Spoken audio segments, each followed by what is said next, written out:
নমস্কার, আমি Kaushik Das. Diary number 35,001/2024, Kaushik Das versus state of West Bengal. মামলার petitioner NIS DElEd candidate. NIS ডিএলএডদের স্বার্থ রক্ষার জন্য পশ্চিমবঙ্গের বুকে পশ্চিমবঙ্গের সার্ভিস রুলকে কেন্দ্র করে যে মামলা লড়া হচ্ছে সুপ্রিম কোর্টে, সেই মামলার প্রধান মুখ্য পিটিশনার আমি। এবং আমাদের কেসের যে গ্রাউন্ড, যা মেরিট, সেটা মাননীয় সর্বোচ্চ ন্যায়ালয় সেটা মেনে নিয়েছে এবং সেই কেসে নতুন করে শুনানি হওয়া সম্ভব তার আঙ্গিক মহামান্য সর্বোচ্চ আদালতে আমাদের মামলার পরে খুলে গেছে। এটা আপনারা সকলে জানেন। এখন পর্ষদ নোটিশ পেয়ে গেছে এবং নিয়মিত শুনানিতে আসছে এবং আমাদের প্রশ্নের উত্তর দিতে তারা বাধ্য হচ্ছে। ইতিমধ্যেই সর্বোচ্চ ন্যায়ালয় তাদেরকে নির্দেশ দিয়েছে 6 তারিখের হিয়ারিংয়ের পরে যে আপনাদের যা উত্তর আছে, আপনাদের এদের যে অ্যাপ্লিকেশন আছে তার ভিত্তিতে আপনাদের যে উত্তর আছে সেটা আপনারা 2 সপ্তাহ সময়ের মধ্যে তার লিখিত উত্তর কোর্টের সম্মুখে হাজির করবেন। তো মামলাটিতে শুনানি চলছে এবং কন্টিনিউয়াসলি চলবে। বিষয়টি হচ্ছে যে আমরা এখন কি পরিস্থিতিতে আছি, আর এই অডিওটি আপনারা সমস্ত গ্রুপে ফরওয়ার্ড করে দেবেন। যেখানে এনআইএস ডিএলএড গ্রুপ আছে সেখানে ফরওয়ার্ড করে দেবেন। একটা বিষয় বুঝতে হবে, জয়বীর সিংয়ের যে মামলাটি ছিল সেই মামলাটি এসএলপি ছিল। সেই মামলাটির প্রভাব সারা ভারতবর্ষে যেভাবে ছড়িয়ে পড়েছে, সেই মামলাটি উত্তরাখণ্ডের একটি রিক্রুটমেন্ট প্রসেসের ওপরে ভিত্তি করে মামলা ছিল। আমাদের মামলাটিও এসএলপি, আমাদের মামলাটিও পশ্চিমবঙ্গের এটি রিক্রুটমেন্ট প্রসেসের উপরে ভিত্তি করে মামলা। জয়বীর সিংয়ের মামলাটি যেমন সারা ভারতে প্রভাব ফেলেছে, আমাদের এসএলপিটিও সারা ভারতে প্রভাব ফেলবে। এবং আমাদের এসএলপিটি একমাত্র এসএলপি জয়বীর সিংয়ের জাজমেন্টের পরে যেটা অ্যাকসেপ্ট হয়েছে। হিসাব মতো এনআইএস ডিএলএডের ম্যাটার যদি একবার ডিসাইডেড হয়ে গিয়ে থাকতো তাহলে নতুন করে কোনো এসএলপি অ্যাকসেপ্ট হওয়ার অবকাশ থাকে না, যেটা বিএডদের সাথে হয়েছে। বিএড মামলায় হেরে যাওয়ার পরে আজ অবধি তারা কোনো এসএলপি কিন্তু অ্যাকসেপ্ট করতে পারেনি। We are the exception.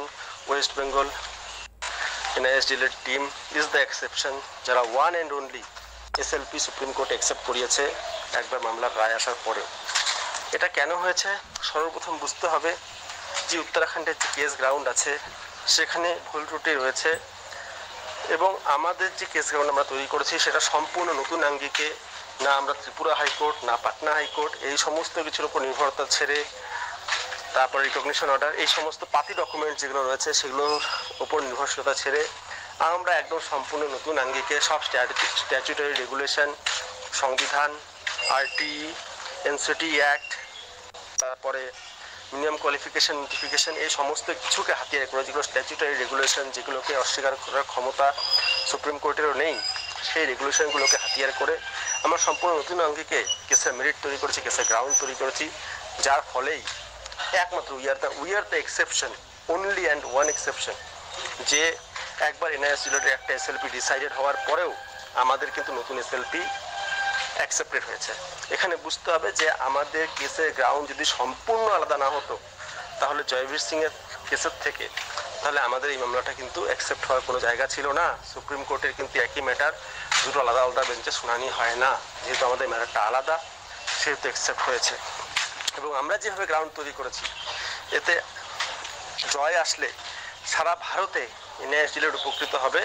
তাদের নিজেদের স্টেটের সার্ভিস রুল সরকারকে চাপ দিয়ে অথবা হাইকোর্টে মামলা করে একটু রেকটিফিকেশন করে নিতে হবে, তাহলে এনআইএস ডিএলএড ক্যান্ডিডেটরা আবার মাথা উঁচু করে দেশের সমস্ত রাজ্যে চাকরি প্রক্রিয়াতে অংশগ্রহণ করতে পারবে। এটা আমি কথা দিচ্ছি, যদি আমাদের মামলা আমরা জিতে যাই এটাই হতে চলেছে, এটাই হবে।